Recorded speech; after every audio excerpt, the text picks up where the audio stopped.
اعوذ باللہ من الشیطان اللعین الرجیم بسم اللہ الرحمن الرحیم وصلی اللہ علی محمد وآل بیتہ الطیبین الطاہرین المعصومین۔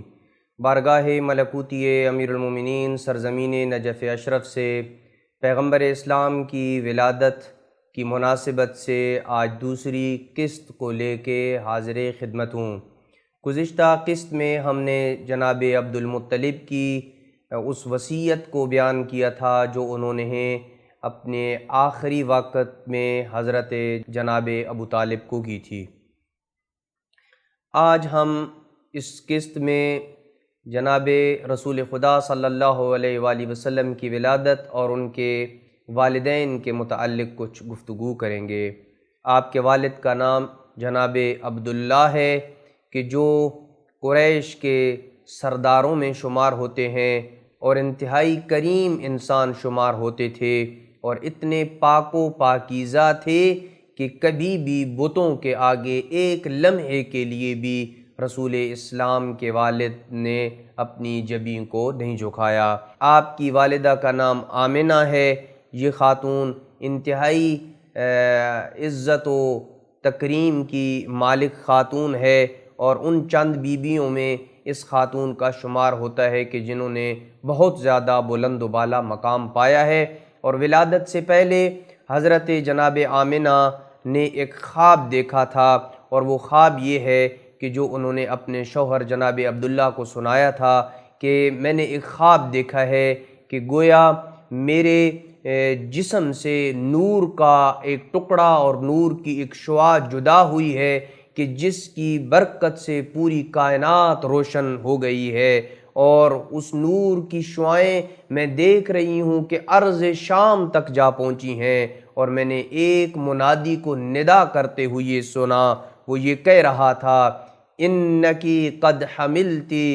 سید ہذہ الامہ، آپ نے اس امت کے سید و سردار کو اپنے شکم میں لے لیا ہے۔ اور یہ ان کا خواب جو تھا وہ سچ ثابت ہوا کہ رسول اکرم صلی اللہ علیہ وآلہ وسلم اس کائنات پوری کے سردار قرار پائے ہیں، رسول اکرم صلی اللہ علیہ وآلہ وسلم۔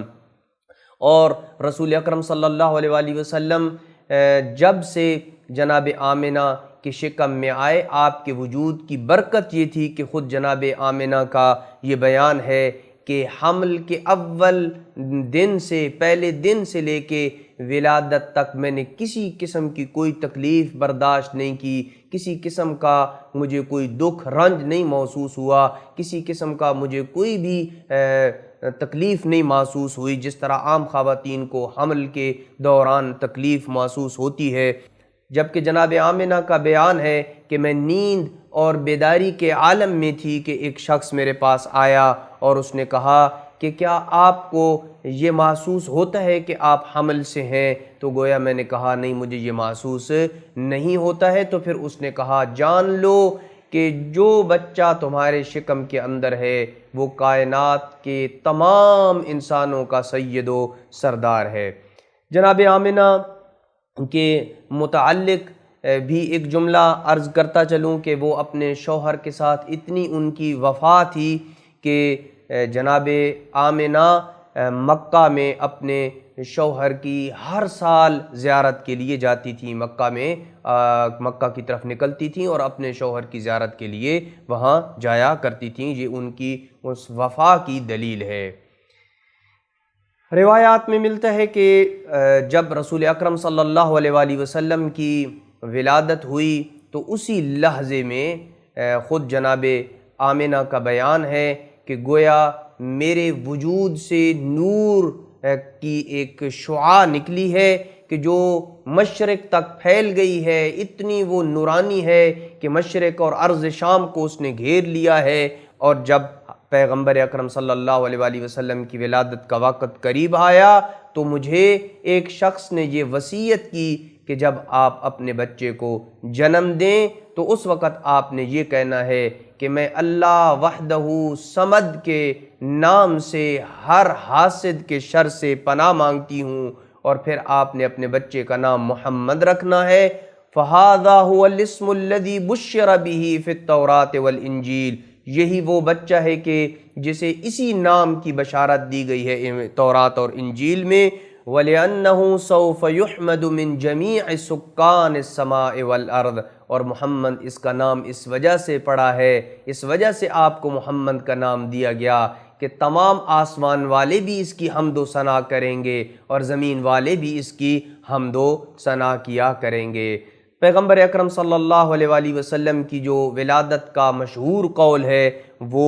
یہ ہے کہ آپ عام الفیل جمعے کے دن ماہ ربیع الاول کی 17 تاریخ کو آپ دنیا میں تشریف لائے، اپنے جد امجد جناب عبد المطلب کے گھر میں آپ پیدا ہوئے، اور آپ کا نام آپ کے جد نے محمد رکھا۔ قریش نے کہا کہ آپ نے یہ نام کیوں رکھا ہے، آپ اپنے آباء و اجداد کے نام سے کیوں آپ نے روگردانی کی ہے، کیوں نہیں آپ نے اپنے آباء و اجداد کے نام پہ اس بچے کا نام رکھا؟ تو اس وقت جناب عبد المطلب نے کہا کہ میں یہ چاہتا ہوں کہ آسمان پہ اللہ اس کی حمد کرے اور زمین پہ اللہ کی مخلوق اس کی حمد کرے، اس کی تعریف کرے، اس کی مدح کرے، اس وجہ سے میں نے اس کا نام محمد رکھا ہے کہ جس کی حمد و ثنا بیان کی جائے۔ تو پیغمبر اکرم صلی اللہ علیہ وآلہ وسلم کی ولادت کی مناسبت سے یہ کچھ گزارشات تھیں جو آپ مومنین کرام کی خدمت میں بیان کی ہیں۔ دعا ہے کہ اللہ سبحانہ و تعالی ہمیں پیغمبر اسلام کی سیرت سے کما حقہ استفادہ کرنے کی توفیق نصیب فرمائے۔ وصلی اللہ علی محمد وآل بیتہ الطیبین الطاہرین المعصومین۔